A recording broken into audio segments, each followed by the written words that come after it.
Olá para você, seja bem-vindo a mais uma edição do Universo Jurídico, direto aqui do escritório Junde Advogados Associados, com o nosso anfitrião, Dr. Carlos Henrique Junde. Tudo bem, doutor? Cadu Freitas, estamos de volta e o assunto hoje, como sempre, interessa ao pessoal dos funcionários públicos do Estado do Rio de Janeiro, uma matéria da Camila Pontes que dá conta de que o Estado tem defasagem de 30% dos salários dos servidores. Doutor Junde, explica isso aí pra gente, vamos lá. Essa matéria é muito bem feita pela Camila e decorre de uma análise feita pelo professor Bruno Sobral, professor da UERJ, e ele conseguiu verificar que hoje o servidor público está com uma defasagem salarial em torno de 30%, obviamente dependendo da categoria e obviamente dependendo do tempo que essa categoria não tem reposição, principalmente que algumas reposições no Estado inadequadamente são feitas sob a forma de gratificações. E depois a gente vai falar sobre isso mais aprofundadamente, mais adequadamente, porque é um assunto bem complexo. Mas de qualquer forma, o problema hoje do servidor, e a gente sabe que está passando por um período ainda grande de crise, e essa crise faz com que o Estado não tenha dado já há algum tempo a reposição salarial aos servidores. E qual é a diferença exatamente, e a grande discussão hoje com o judiciário? A diferença de aumento para reposição salarial. Ou seja, o que o servidor pede não é aumento de salário. O que o servidor pede é reposição das perdas salariais em função das perdas monetárias, ou seja, desvalorização da moeda. Todo mês que a gente escuta lá no jornalzinho que houve um índice inflacionário, ou seja, todo ano que tem aquele índice, a meta da inflação, o centro da meta, essa inflação, quando existe, é uma perda da capacidade de compra da moeda. Quando o servidor ele não é reposto desse valor de perda, ele vai tendo uma redução salarial.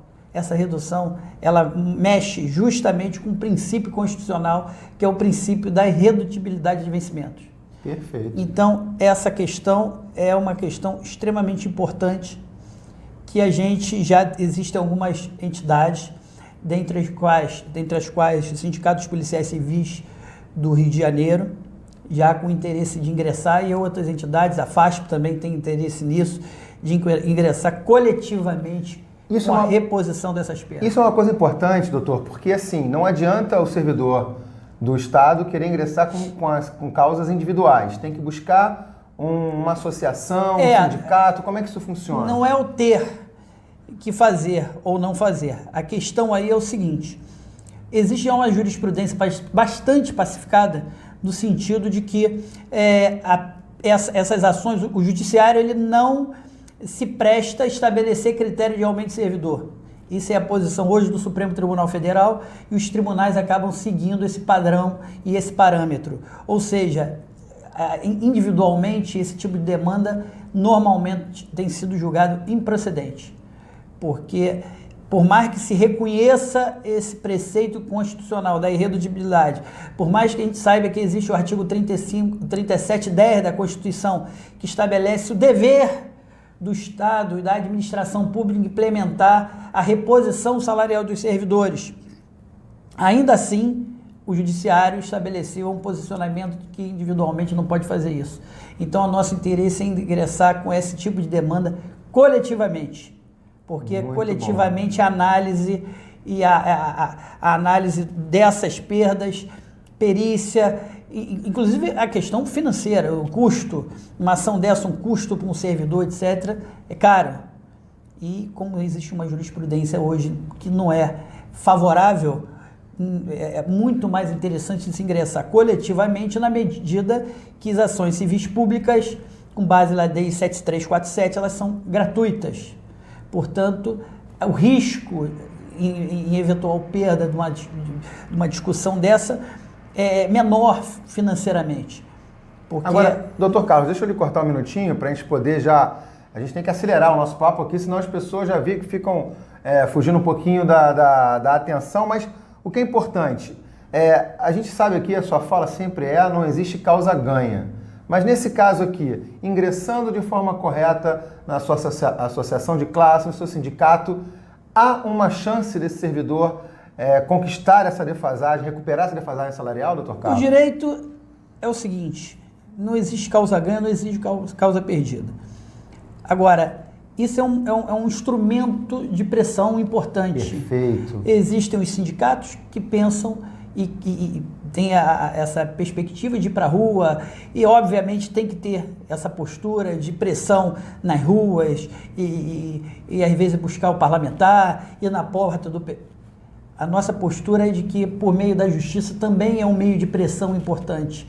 Então, é uma forma da gente... A jurisprudência também pode ser modificada de acordo com que as entidades de classe representativas, eles vão lá pressionando e vão mostrando para o juiz, para aqueles que julgam, falar o seguinte, olha só, tá bom, vocês não podem estabelecer um critério de aumento na medida que vocês não têm o movimento de caixa daquela entidade do Estado, mas existe um preceito constitucional, ou seja, existe um artigo constitucional que obriga a administração pública gerar a reposição dessas perdas salariais.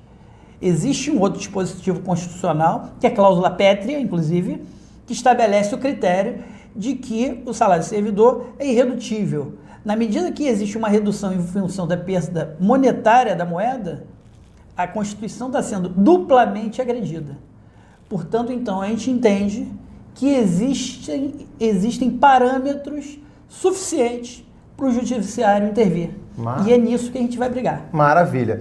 E para as pessoas que estão interessadas, como é que elas fazem para, de alguma forma, procurar a sua entidade de classe? O escritório aqui orienta isso? Exatamente. O escritório aqui nós pode orientamos isso? E os presidentes de sindicatos, os presidentes de federações, de setor que tenham interesse, nos procurem, que é o que a gente faz há 25 anos aqui. Já tem tudo isso, doutor Carlos? Temos tudo isso. É muito a estrada nessa área. E aí o que acontece? É importante porque... E é importante também do servidor que busca a sua identidade, meio que exija.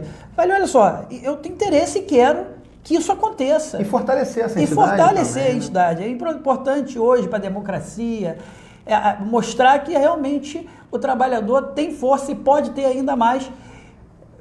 Houve aquela discussão do pagamento dos sindicatos, etc. Isso acabou. Agora o sindicato, para ter representatividade, vai ter que ter gente lá pagando, obviamente, porque tem uma estrutura por trás. Agora, para esse pessoal, para o servidor pagar, ele tem que ter trabalho. Perfeito. E tem que exercer a atividade adequadamente, de forma extremamente voltada para a sua categoria. Senão ele não vai existir mais. Perfeito. Doutor Carlos, então, dá aí para o pessoal o telefone do escritório mais uma vez.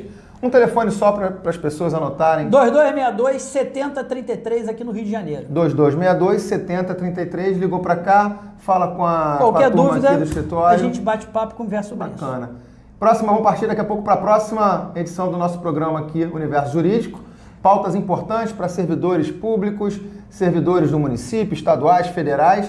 O pessoal da Polícia Militar também, que tem muito assunto para isso também. É isso? A ideia é essa. A ideia é a gente trazer informação e através dessas informações que a gente vem trazendo, isso naturalmente vem surgindo novas pautas. Pessoas têm ligado, têm perguntado e na medida do possível a gente vai ajudando e respondendo. Muito bom. E para você que gostou então dessa edição do Universo Jurídico, vai aí, se inscreve no canal, aperta o sininho para você receber as nossas notificações e você já sabe, aqui no Universo Jurídico, o Dr. Carlos diz, não existe causa ganha, mas o mais importante é você saber dos seus direitos como cidadãos brasileiros, cidadãos do Estado do Rio de Janeiro, e que a gente possa, de alguma forma, eu como facilitador desse bate-papo aqui com esse fera, com esse advogado fera aqui, Dr. Carlos Henrique Junde, do escritório Junde Advogados, para a gente facilitar todo esse processo para vocês, tá bom? Dr. Carlos, obrigado mais uma vez, até o próximo. Até a próxima. E para vocês, até o próximo Universo Jurídico.